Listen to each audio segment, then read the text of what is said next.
For some time now, I've wanted to talk about what I mean by a return to tradition. I mean, it is the name of this channel, and I've never hidden the fact that I have a love of the traditional Latin Mass. But by a return to tradition, I don't just mean a reestablishment of the traditional liturgy as the principal form of worship in the Latin Rite of the Catholic Church, a possibility which, frankly, I find remote in the foreseeable future at least, but a return to Catholic norms that have been lost as a result of 50 years of modernist rule in the Catholic Church. Our patrimony, our heritage, has been stolen from us, bit, by people who often don't have supernatural faith at all, or at least have a different faith from the rest of us. I'm going to go out on a limb and say that many in positions of power in the Church today aren't Catholic at all. They're heretics, inspired by Protestantism, who want to change the institutional church for their own nefarious reasons. We can see this in the purely materialistic orientation in the attitudes of many, but certainly not all, of the bishops running our dioceses today. I want to be absolutely clear.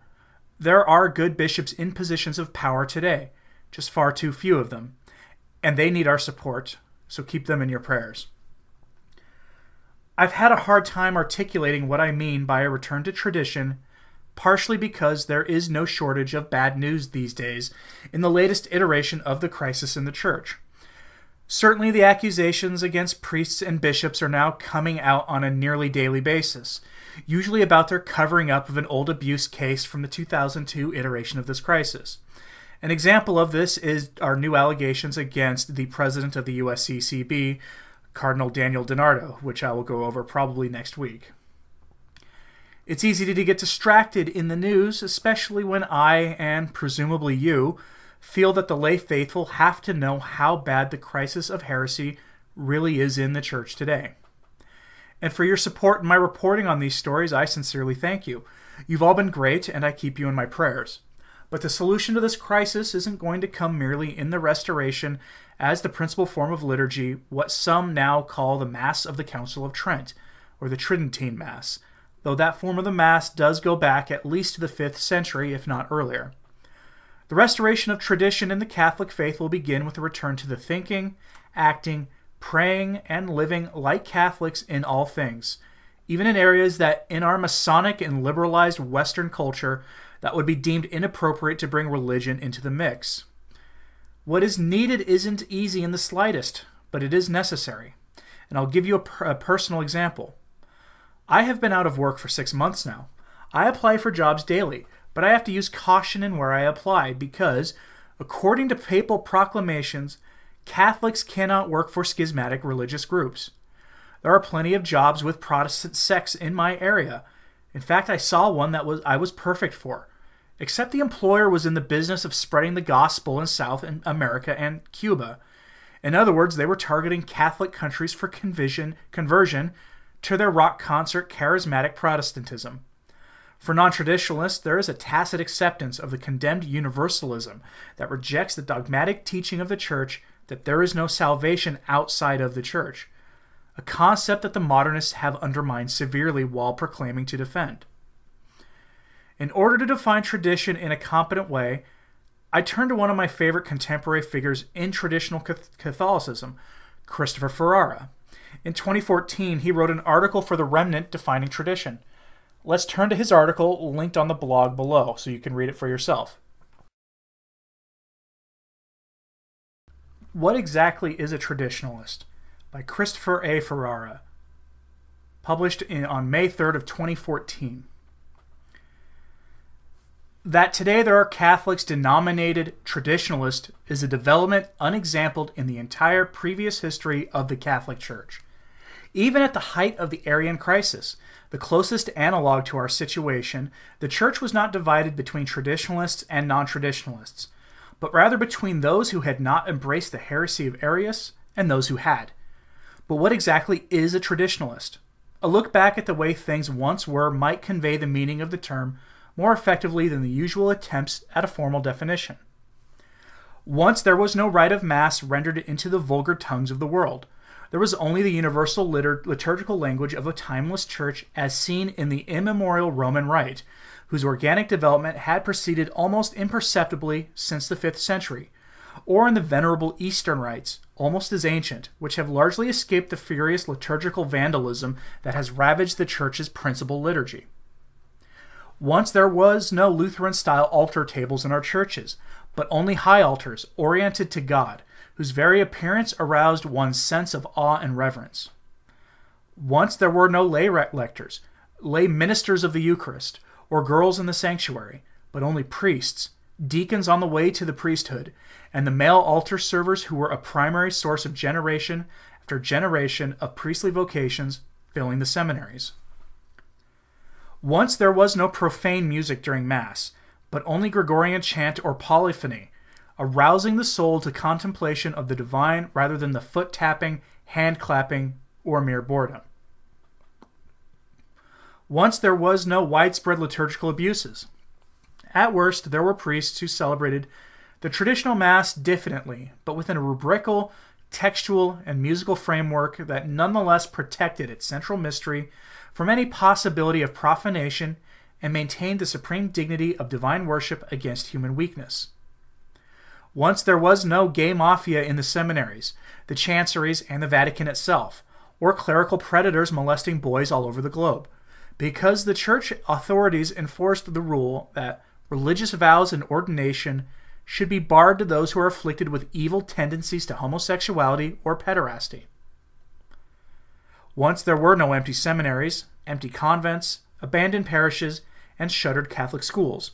There were only seminaries, convents, parishes, and schools filled with the faithful Catholics from large families. Once there was no ecumenism. There was only the conviction that the Catholic Church is the one true church outside of which no one is saved. Catholics followed the Church's teaching that it is not lawful for the faithful in any way to assist actively at or to take part in the worship of non-Catholics, and they understood, if implicitly, what Pope Pius XI insisted upon. Venerable brethren, it is clear why this Apostolic See has never allowed its subjects to take part in the assemblies of non-Catholics, for the union of Christians can only be promoted by promoting the return to the one true Church of Christ of those who are separated from it, for in the past they have unhappily left it. To the one true Church of Christ we say, which is visible to all, and which is to remain, according to the will of its author, exactly the same as he instituted it. Once there was no dialogue. There was only evangelization by clergy and lay apologists with the aim of making converts to the true religion. And converts there were, entering the church in numbers so great that it seemed even to the United States was becoming a Catholic nation, as 30 million Americans tuned into Bishop Sheen every Sunday. Once there were no mass defections from the priesthood, the religious orders, and the lay faithful, leading to silent apostasy in Europe and throughout the West. There was, rather, what a father of the Second Vatican Council described at the Council's commencement. The Church, notwithstanding the calamities that plague the world, is experiencing a glorious era, if you consider the Christian life of the clergy and of the faithful, the propagation of the faith, and the salutary universal influence possessed by the Church in the world today. Once there were no Catholic charismatics, neo-catechumenals, or other ecclesial movements promoting strange new modes of worship invented by their founders. There were only Catholics, worshiping in the same way as their forebears, with unbroken continuity down the centuries. Once there were no traditionalists, because there was no need to describe any Catholic by that term. All Catholics accepted instinctively what a series of popes had prescribed as a part of the very profession of our faith. I most firmly admit and embrace the apostolic and ecclesiastical traditions and other observances and constitutions of the Church. That was the way it once was. And when was this bygone era of which I write? Not centuries ago, or even 1 century ago, or even a single lifetime ago, but a mere 50 years ago, within the living memory of many millions of Catholics today. What then is a traditionalist? He is nothing more or less than a Catholic who has continued to practice the faith precisely as he learned it in his childhood, or who has received the same unreconstructed faith from his parents and will in turn pass it on to his own children. A traditionalist, in other words, is a Catholic who lives the faith as if the ecclesial calamities of the post-Vatican II epoch had never happened. Indeed, as if Vatican II itself had never happened. And the astonishing truth about the traditionalist is that no doctrine or disciplinary rule of the church whatsoever forbids him to believe and to worship God in just that way, even though the great preponderance of Catholics no longer does. That Catholics who have simply gone on believing and worshiping as Catholics always did before the Council have come to be called traditionalists, quite suddenly in historical terms, that the very word tradition now distinguishes these relative few Catholics from the vast majority of the church members is the undeniable sign of a crisis like no other the church has ever witnessed. Those who deny this would have to explain why it is only within that transformed vast majority, rightly described as neo-Catholic, that the faith has been steadily losing its grip on the people, with many falling away completely into the silent apostasy John Paul II lately lamented after hailing for so many years a conciliar renewal that was actually a massive collapse of faith and discipline. In particular, they would have to explain why it is only within this vast majority of Vatican II Catholics that we find more than a quarter of all marriages ending in divorce, with tens of millions of divorced and remarried Catholics worldwide whose continuing adultery Cardinal Casper wishes to accommodate, with the seeming encouragement of the currently reigning Pope. Births, baptisms, sacramental marriages, conversions, and mass attendance declining relentlessly since the Council. A wide rejection of the Church's infallible teaching on fundamental matters of faith and morals. A sudden and dramatic loss of priestly vocations, leaving the Catholic priesthood slightly smaller today than it was in 1970, and a drastic decline in the number of religious since then, despite a doubling of the world's population. And as an aside, it's expected that about half of the priests in the United States are going to hit mandatory retirement age in 2019 and 2020, meaning we may lose half of the remaining priests in the United States in the next 2 years. They would also have to explain why it is only among the tiny minority of Catholics now denominated traditionalists that not one of these signs of ecclesial decay is evident. In recent days, the ecclesial crisis that has been with us now for more than half a century appears to be reaching a depth from which there can be no rescue without a miraculous divine intervention. The world is singing hosannas to the new Pope, urging him on to a final completion, per impossible, of the process of ecclesial auto-demolition Paul VI spent his last years decrying, although he himself had unleashed it. Yet the neo-Catholic establishment continues its confident march past the point of no return, explaining away all the evidence of disaster while patronizing traditionalists as die-hard connoisseurs of nostalgia, whose sensibilities might be accommodated even if they no longer matter to the future of the Church. But in truth, traditionalists are the future of the Church, as the history of our time will record when it is written. What exactly is a traditionalist? He is what every Catholic once was, and will be again when the crisis is over. So if Ferrara's claim that the traditional Catholic will be the mainstream Catholic again once this crisis is over is true, when will the crisis be over? The first answer is the purely materialistic answer. If you look at the typical diocesan parish that celebrates the ordinary form, or the Novus Ordo, or whatever you call it, you'll notice a preponderance of older Catholics. It's an open secret that Catholic families contracept, abort, and divorce at rates more or less equal to that of the broader secular society in America and in the rest of the West. The families at these parishes rarely, but not always, are smaller, and the population of retirees and near retirees are outside the normal statistics in the secular world. In other words, the mainstream church is aging, and the strongest defenders of the new Mass and its ambiguous morality are aging. Conversely, the parishes run by the FSSP, Institute of Christ the King, and the SSPX all have a diverse age demographic, with large young families present. And those parishes are typically growing, with my own home FSSP parish talking about adding an additional Mass on Sunday if the priests can figure out logistically how to make it work. Traditionalists are not in the majority by a long shot, but recall something Cardinal Ratzinger said in the late 1960s, that the Church was on its way to becoming a small remnant of what it once was on the fringes of society. Ratzinger was echoing what Paul VI said when that Pope said the Church would soon occupy the fringes of society. A return to tradition must start with a return to traditional understandings of our life of faith.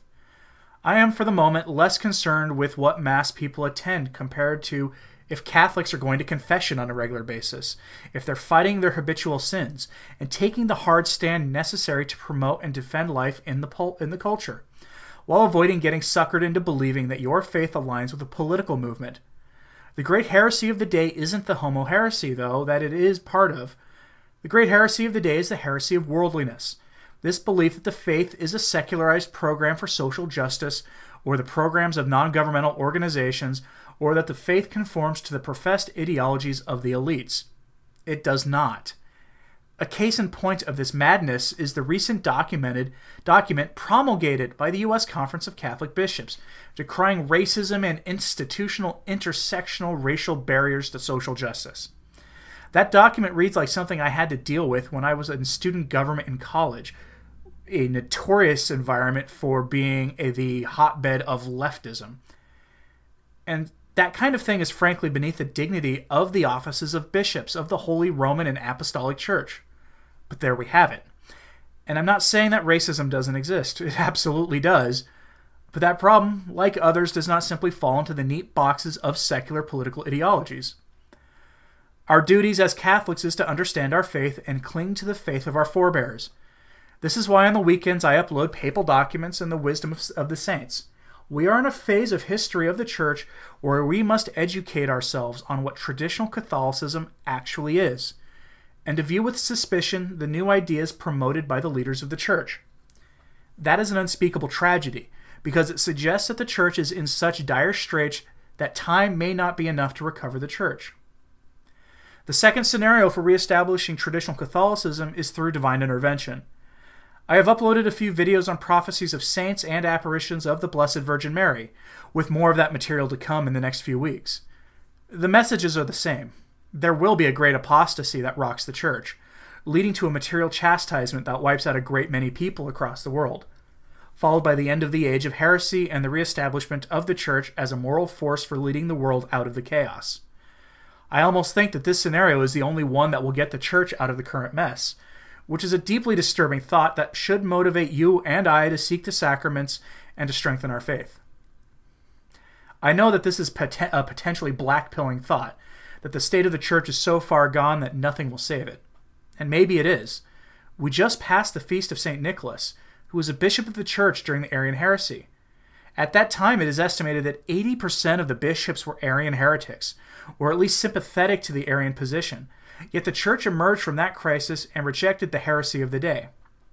Similarly, tomorrow is the Feast of the Immaculate Conception, which is a holy day of obligation. Perhaps that should be a reminder to us all to seek holiness and to trust in God. One way to do that is to learn about what the Church has always taught about all things. If you aren't familiar with what the Church has taught on morality in the past, you may be surprised at how different it is from today. Currently, the rule of the day is weaponized ambiguity, a phrase coined by Archbishop Vigano and popularized by figures like Dr. Taylor Marshall. We see in our parishes often enough that priests are afraid to speak forcefully on the moral issues of the day, and instead have embraced, out of fear, this ambiguity, which undermines the life of the faith of the typical layperson, who doesn't have the time to read the Church Fathers, or the writings of the great saints, or even contemporary Catholic authors who try to hold the moral line. It is our duty to defend our own souls by seeking out what the Church has always taught. Our salvation may depend on adhering to the faith that has been undermined. Let me know your thoughts in the comments below. I honestly want to know what you think about how we return to understanding our faith in traditional terms. We are all in this struggle together. If you like videos like this, like and share this video and subscribe, and click that notification bell below. You can support my work if you want to through Patreon. A link is found in the description below, along with links to my Twitter, my sources blog, and the Facebook page for this channel. For Return to Tradition, I'm Anthony Stein. Ave Maria.